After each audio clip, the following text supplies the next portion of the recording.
Birmingham, Alabama, April 10, 1956.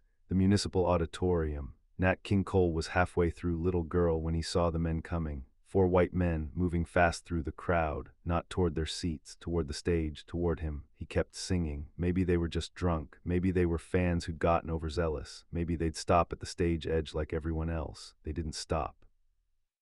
They vaulted onto the stage, and in the second before they reached him, Nat King Cole had one clear thought: this is how I die. The first man grabbed him from behind, arms wrapping around his torso, lifting him off the ground.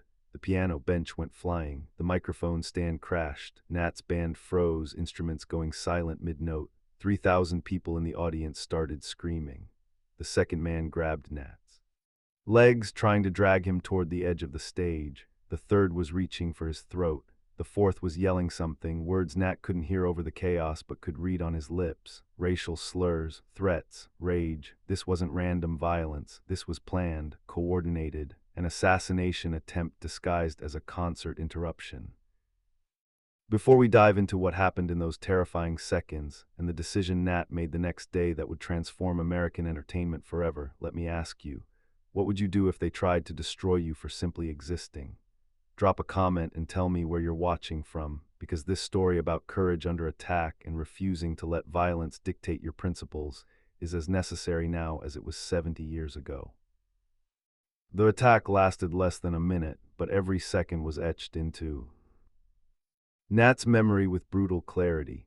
The first attacker, later identified as Kenneth Adams, a 26-year-old gas station attendant and Citizens Council member, grabbed Nat from behind, arms wrapping around his torso like a vice. The force lifted Nat off his feet, his polished shoes losing contact with the stage floor. The piano bench went flying, crashing into the drum kit with a sound like gunfire. The microphone stand toppled, the mic hitting the wooden stage with a deafening thud that echoed through the auditorium.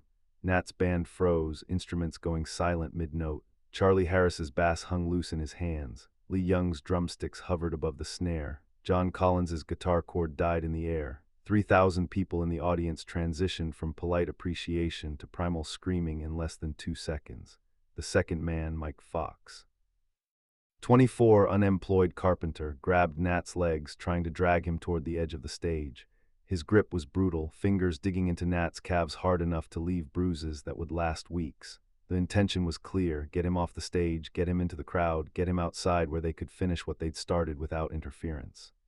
The third attacker, Willis Vinson, 29, factory worker, was reaching for Nat's throat. His hands made contact for just a second, thumb pressing against Nat's windpipe. And in that second, Nat couldn't breathe, couldn't scream, could only think, this is real, this is happening, I'm going to die in Birmingham. The fourth man, Jesse Mabry, 22, the youngest of the attackers, was yelling something. Words Nat couldn't hear over the chaos of screaming audience members and crashing equipment, but he could read Mabry's lips well enough to understand. Racial slurs, threats about what they'd do to him, promises that he'd never sing for white women again. This wasn't random violence, this was coordinated execution. 4 men with a plan: kidnap Nat King Cole, drag him off stage, and teach him a lesson about staying in his place.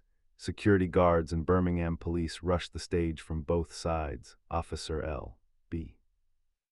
Edens was first to reach the attackers, tackling Adams and Fox simultaneously and breaking their grip on Nat. Another officer, James Nichols, grabbed Vinson around the neck and pulled him away before his choking could cause serious damage. Nat's band members finally broke from their shock paralysis. Charlie Harris dropped his bass and dove at Mabry, tackling him to the stage floor. Lee Young was right behind him, fists flying. John Collins grabbed a music stand and swung it at one of the attackers like a baseball bat. Nat fell to the stage floor when Adams's grip released. His back hit the wooden boards hard enough to knock the wind from his lungs. Someone's shoe, he never knew whose, caught him in the ribs as the melee continued around him. He tasted copper, realized he'd bitten his tongue hard when he fell, blood pooling in his mouth. More police arrived. 6 officers total now, wrestling the 4 attackers toward the stage edge, handcuffs clicking, the men still shouting, still trying to break free and get back to Nat.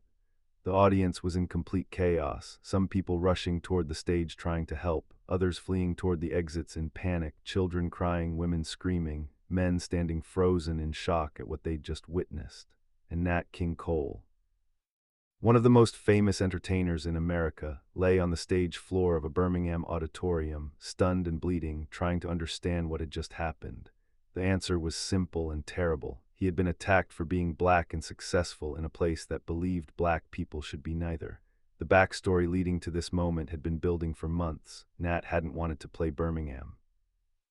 He'd been avoiding southern segregated venues, knowing they contradicted everything he believed about equality. But his manager insisted. The money was too good. The contract was signed. Breaking it meant lawsuits and damaged industry relationships. It's just one show, they'd said. Get in, perform, get out. But Nat had felt sick about it from the beginning. Birmingham in 1956 was one of the most violently segregated cities in America. The Montgomery bus boycott was ongoing. Tensions were explosive. The White Citizens Council was growing aggressive. The concert was whites only. Black residents who wanted to see Nat, one of their own who'd broken through to mainstream success, couldn't attend. They could hear his records, listen on radio, but couldn't watch him perform live. The cruelty wasn't lost on Nat. He'd grown up in Chicago, where segregation existed but was less overt. Touring through southern states had educated him in ways childhood hadn't, but he'd never been physically attacked on stage. Never had his life directly threatened mid-performance, until Birmingham. The 4 men who attacked him were members of the North Alabama Citizens Council. They'd planned carefully, bought tickets, sat separately, waited until mid-set when security would be relaxed. Their stated plan, discovered when police interrogated them, was to kidnap Nat off stage, drag him outside, and teach him a lesson. What that lesson entailed was never fully articulated, but given Birmingham's history of racial violence, it likely would have ended badly. The attack failed because police responded faster than expected, but it succeeded in terrifying Nat. For the first time, he understood viscerally that fame wouldn't protect him. That success wouldn't shield him.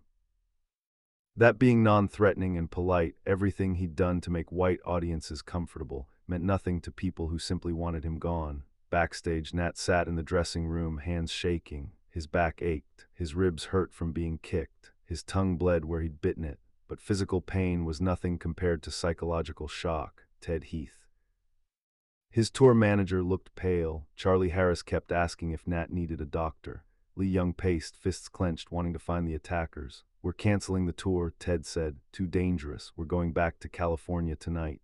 Nat stared at his hands, trying to process what had happened. A knock. A police officer entered with venue management. Apologetic, embarrassed, concerned about liability. The attackers were in custody. Charges would be filed.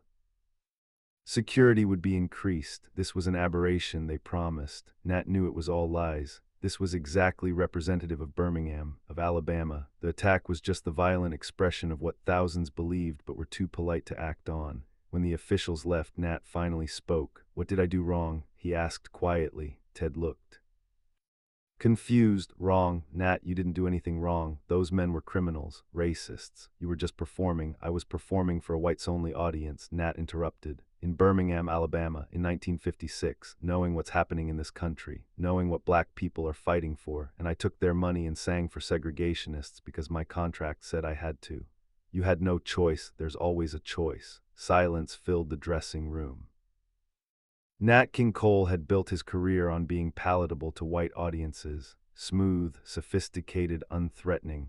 His music crossed racial boundaries because he made white listeners forget he was black, or at least forget they were supposed to care. He didn't sing protest songs, didn't make political statements, but Birmingham taught him that none of it mattered, that no amount of sophistication would protect him in a system built on his subjugation, that the men who attacked him didn't care about his talent.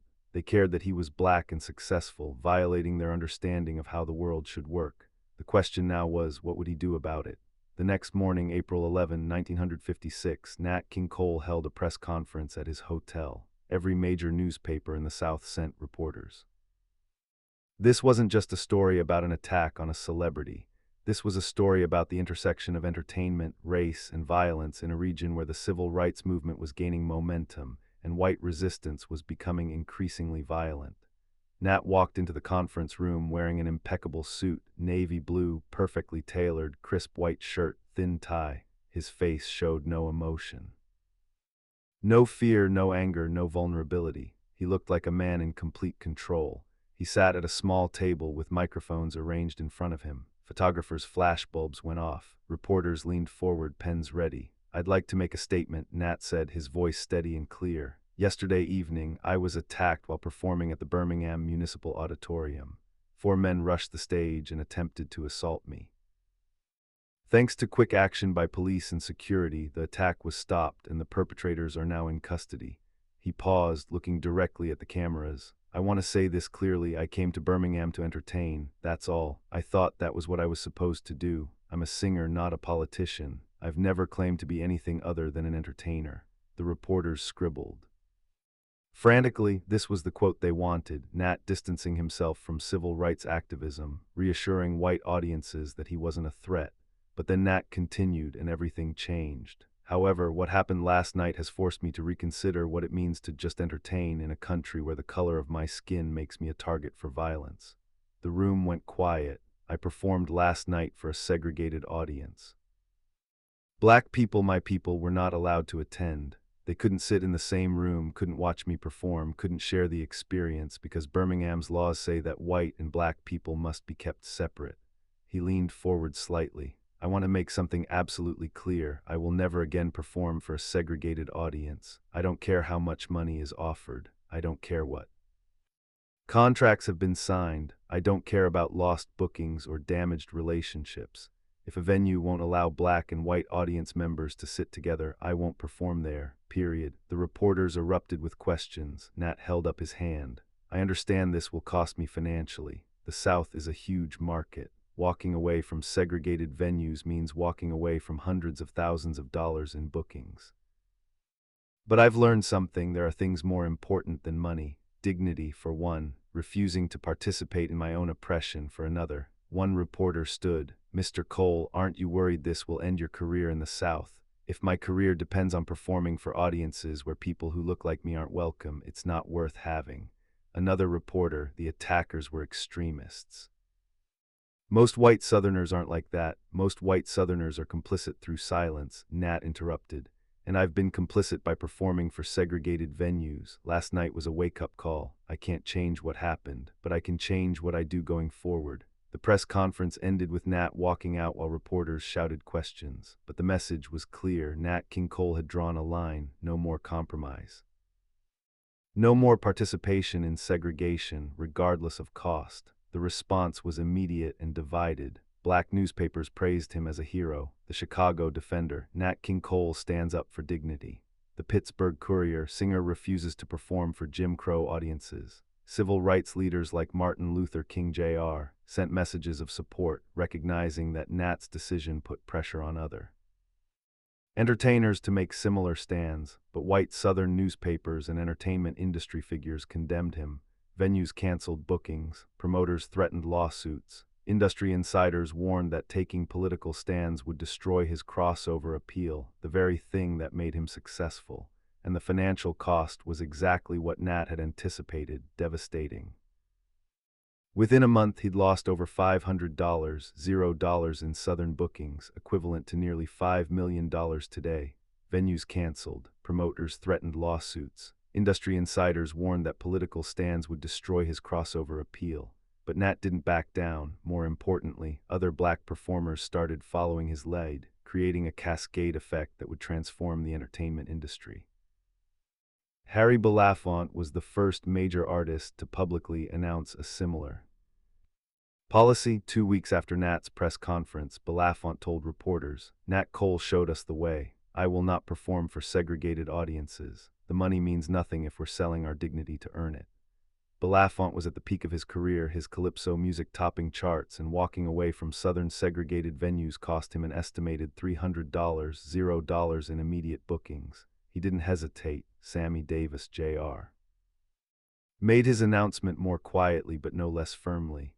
After a show in Las Vegas, he told his manager, "No more Jim Crow audiences. I don't care if it's Alabama or Nevada. If they won't let black folks sit next to white folks, I won't perform." Davis had more to lose than most. His career had been built on pleasing white audiences, on being palatable and non-threatening. But he'd watched Nat take a stand after being physically attacked, and it changed his calculation about what mattered.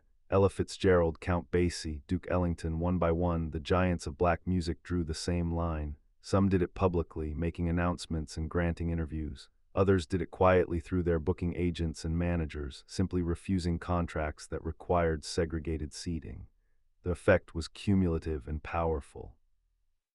Venues that wanted to book top-tier talent suddenly faced a choice: integrate or lose access to the performers who drew the biggest crowds and made the most money.